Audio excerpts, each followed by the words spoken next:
سلف کے منہج کی پیروی خصوصاً اس دور میں ایک انسان کے عقیدے اور اس کی ہدایت کے لیے ایک لازمی شرط ہے، اس لیے کہ آج علم عام ہے۔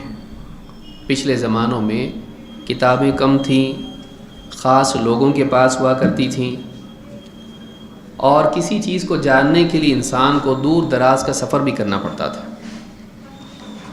لیکن آج کے دور میں یہ چیز بہت آسان ہو گئی ہے، لیکن جہاں یہ آسانی بڑھی ہے وہیں اسی کے ساتھ ساتھ ایک انسان کے لیے پیچیدگیاں، مصیبتیں بھی بڑھی ہیں۔ کل اگر دلیل جاننے کا مسئلہ تھا، اس کو ڈھونڈنے اور پانے کا مسئلہ تھا، تو آج ایک انسان کو اسی دلیل کی کئی تشریحات میں سے ایک تشریح کو چننے کا مسئلہ ہے۔ کل اگر مسئلہ یہ تھا کہ انسان کے پاس دلیل ہی نہیں کیونکہ کتاب ہی نہیں، کتابوں کے ترجمے نہیں، عربی میں کتابیں ہیں، کل مسئلہ یہ تھا۔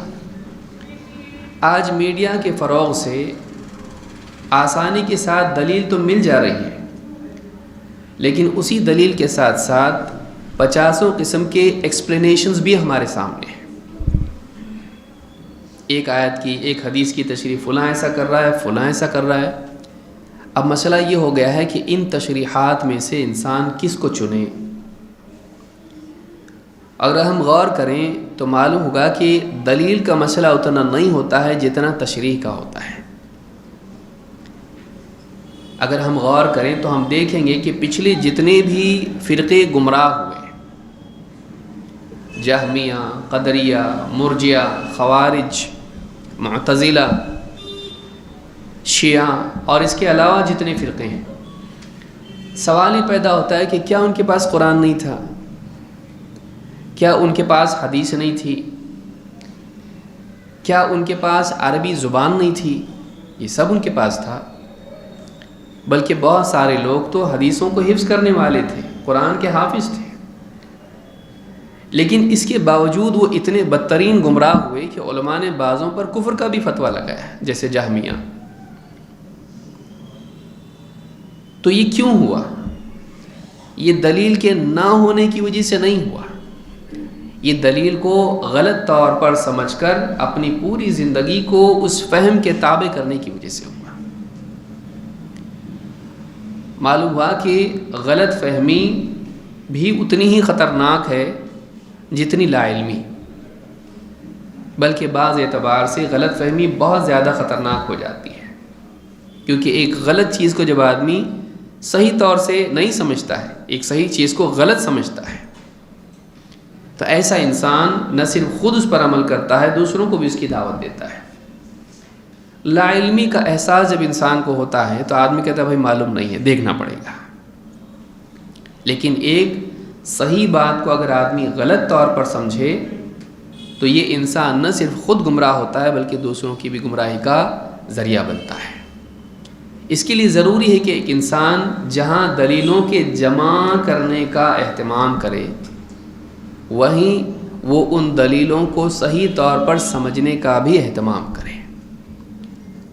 صحیح معلومات اور صحیح فہم، صحیح انڈرسٹینڈنگ یہ بہت ضروری ہے۔ لیکن سوال یہ پیدا ہوتا ہے کہ صحیح انڈرسٹینڈنگ کہاں ہے؟ کس کی؟ میری، فلاں صاحب کی، فلاں صاحب کی، پڑوسی کی، ماں باپ کی، کس کی انڈرسٹینڈنگ؟ کیونکہ ہر انسان دین کو کسی نہ کسی طریقے سے سمجھتا ہے، تو اس اختلاف سے بچنے کے لیے اور اس اختلاف سے نجات کے لیے اہل علم نے قرآن و سنت میں غور کر کے ایک بہت ہی اہم اصول بتایا۔ وہ کہا کہ دیکھو، قیامت تک کے لیے صحابہ ہمارے لیے اسوہ اور نمونہ ہے۔ اللہ تعالیٰ نے ایمان کے سلسلے میں بھی ان کے فہم کو بنیاد بتایا۔ کیا کہا؟ فَإِنْ آمَنُوا بِمِثْلِ مَا آمَنْتُمْ بِهِ فَقَدِ اهْتَدَوْا۔ اگر یہ اہل کتاب سے اللہ کہتا ہے فَإِنْ آمَنُوا، اگر یہ اہل کتاب ویسا ایمان لے آئیں جیسا تم یعنی صحابہ ایمان لائے ہو، فَقَدِ اهْتَدَوْا، تو پھر یہ ہدایت یافتہ ہے۔ تو معلوم یہ ہوا کہ اللہ رب العالمین نے ہدایت اور ایمان کی صحت کا معیار، پیمانہ صحابہ کو بنایا۔ صحیح عقیدہ ہے تو صحابہ کا ہے، ہدایت یافتہ بننا ہے تو صحابہ جیسا فکر، صحابہ جیسا عقیدہ، صحابہ جیسا ایمان، صحابہ جیسی سوچ رکھنی پڑے گی، صحابہ کے اصولوں کو اپنانا پڑے گا، جس کو انہوں نے مانا ماننا پڑے گا، جس کو نہیں مانا نہیں ماننا پڑے گا۔ اس اعتبار سے دیکھا جائے تو اللہ رب العالمین کا ہم پر بہت بڑا احسان ہوا کہ اللہ تعالیٰ نے صحابہ کی زندگی اور ان کے مواقف کو بھی ہمارے لیے محفوظ کر دیا۔ کتنا بڑا احسان ہے محدثین کا کہ انہوں نے نہ صرف نبی صلی اللہ علیہ وسلم کی حدیثوں کی حفاظت کی بلکہ صحابہ کے آثار کی بھی حفاظت کی۔ وہ روایتیں جن میں صحابہ کے قول و فعل اور ان کی زندگی کے معاملات انفرادی و اجتماعی محفوظ ہیں، تاکہ آج ہم قرآن و سنت کی پیروی میں قرآن و سنت کی صحیح تطبیق کو بھی جان سکیں۔ کیا مطلب اس کا؟ ہم کو قرآن و سنت کو فالو کرنا ہے، اس کا پریکٹیکل اپلیکیشن کہاں ہے؟ جو میں سمجھاؤں وہ صحیح ہے کہ نہیں؟ جو معاشرہ اللہ کے نبی صلی اللہ علیہ وسلم نے بنایا، اس معاشرے میں ظاہر بات ہے قرآن و سنت پر ہی عمل ہوتا تھا، وہ عمل کیسے ہوتا تھا؟ تو قرآن و سنت کا پریکٹیکل اپلیکیشن یا اس کی عملی تطبیق کیسے وہ نافذ ہوا اس دور میں، کیسے لوگ چلے اس پر، کیسے انہوں نے سمجھا اس کو، کیسے انہوں نے سمجھایا اور کیسے عمل کیا، یہ صحابہ کی زندگی کو دیکھنے سے سمجھ میں آئے گا، خود نبی صلی اللہ علیہ وسلم کی زندگی میں بھی اور آپ کی وفات کے بعد بھی۔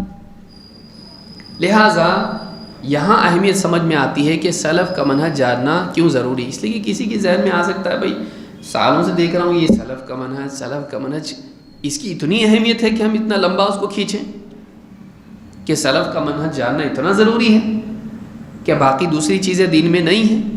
بلا شبہ باقی ہزاروں بلکہ لاکھوں چیزیں دین میں ہیں، ادوار اور علاقوں اور افراد کی کہ یعنی تنوع کے اعتبار سے، ان کی چینجز کے اعتبار سے ہر ایک کے لیے رہنمائی ہے، لیکن اس پورے دین پر ان ہزاروں اور لاکھوں مسائل کے سمجھنے کے لیے، ان پر عمل کرنے کے لیے ہمارے پاس پرنسپلز کیا ہیں، ہمارے پاس اصول کیا ہیں؟ اگر وہ اصول ہی غلط ہوں تو پورا دین ہم غلط سمجھیں گے۔ اگر چشمہ ہی آدمی غلط پہن لے، اگر ہرے رنگ کا چشمہ پہن لے تو آسمان بھی ہرا دکھائی دے گا اور پانی بھی ہرا دکھائی دے گا۔ تو معلوم یہ ہوا کہ انسان کے اصول صحیح ہونا ضروری ہے، اس کا فہم صحیح ہونا ضروری ہے، اور ہم اپنا فہم اس پر اعتماد کریں۔ ہم اپنے فہم پر کبھی اعتماد نہیں کر سکتے ہیں کیونکہ ہمارا فہم غلط بھی ہو سکتا ہے۔ 1400 سال بعد ہم آج دین کی کوئی بات سوچ رہے ہیں، اپنی عقل سے اس کا مطلب اگر ہم نکالیں گے تو یہ بہت ہی خطرناک چیز ہوگی۔ اس کے لیے ضروری ہے کہ ہم دیکھیں ہم سے پہلے صحابہ نے اس کو کیسے سمجھا، اور پھر وہ لوگ جو ان صحابہ کے نقش قدم پر چلے ہیں۔ والسابقون الاولون من المہاجرین والانصار والذین اتبعوہم باحسان رضی اللہ عنہم ورضوا عنہ۔ اللہ نے کہا وہ پہل سبقت لے جانے والے مہاجر و انصار، من یہاں جنس کے لیے، تبعیض کے لیے نہیں، کہ وہ اسلام میں سبقت لے جانے والے لوگ فوراً اسلام لے آئے۔ کون؟ مہاجر اور انصار، آگے بڑھے اسلام میں قبولیت کے اعتبار سے بھی اور عمل کے اعتبار سے بھی۔ اور پھر کون؟ والذین اتبعوہم باحسان، اور وہ لوگ بھی، تو یہ تیسرا طبقہ آ گیا، وہ لوگ بھی جنہوں نے بہترین طور پر ان کی پیروی کی، احسان کے ساتھ، یعنی حسن ادائیگی کے اعتبار سے انہوں نے پیروی کی، بہترین طور پر پیروی کی۔ کیا وعدہ ان کے لیے ہے؟ رضی اللہ عنہم ورضوا عنہ، اللہ ان سے راضی ہو گیا اور وہ بھی اللہ سے راضی ہو گئے، دنیا میں اللہ کی شریعت سے، اللہ کی تقدیر کے فیصلوں سے، اور آخرت میں اللہ کی عطا سے جو جنت کی صورت میں اللہ تعالیٰ ان کو عطا کرے گا۔ تو یہ جو رضا اللہ کی ملنا ہے اس کے لیے کیا ضروری ہے؟ سلف کی پیروی ضروری ہے، صحابہ کے نقش قدم پر چلنا ضروری ہے۔ تو یہ جو سلسلہ ہمارا ہے اس کا مقصود یہی ہے کہ ہم وہ کچھ بنیادی باتیں جانیں جو منہج سلف میں مانی جاتی ہیں، پکی ہیں. کہیں ایسا نہ ہو کہ دور کے بدلنے کی وجہ سے ہماری سوچ بدل جائے اور ہم دوسری قوموں کے رہن سہن، اصول، فکر سے متاثر ہو کر کہیں اور نکل جائیں.